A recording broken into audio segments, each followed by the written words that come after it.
The Spy's Love Song by Kim Fielding. Narrated by Drew Bacca for Falcon Sound Company. Chapter 1. A naked young man lay face up on the billiard table, snoring softly. Lipstick smeared his face, but Jaxon couldn't tell whether it was the kid's own or if it had transferred from someone else's mouth.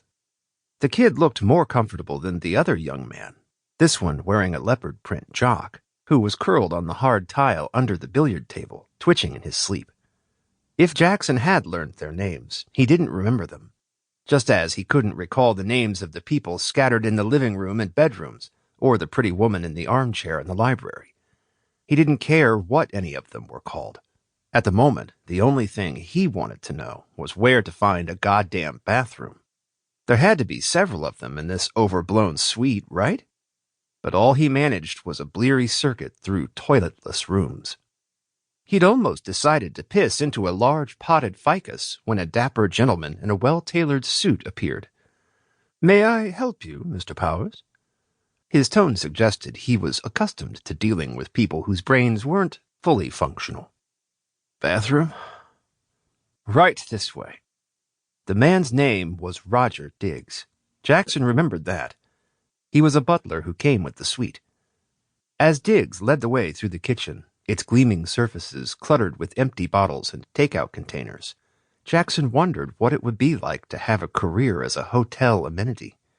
Maybe not so bad. Diggs looked cheerful enough, not even batting an eye at the threesome snoozing on the floor in front of the dual fridges. Jaxon had the enormous bathroom to himself. He felt better after emptying his bladder and splashing cold water on his face, although he carefully avoided glancing in the mirrors.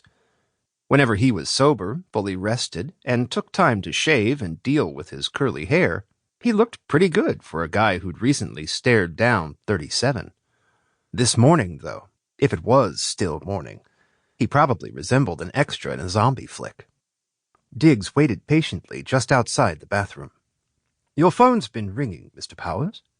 "Frequently." "Ringing or playing a song?" "A song." The corner of Diggs's mouth twitched. "The Notorious B.I.G., I believe." "Shit." Jaxon rubbed his face. "Can you, point me to—" "I have your phone right here. I hope you don't mind that I took the liberty." Diggs removed it from his inside suit pocket and handed it over. Just as Jaxon took the phone, it began to belt out "Mo Money, Mo Problems," a tune almost as familiar to him as... Sample complete. Ready to continue?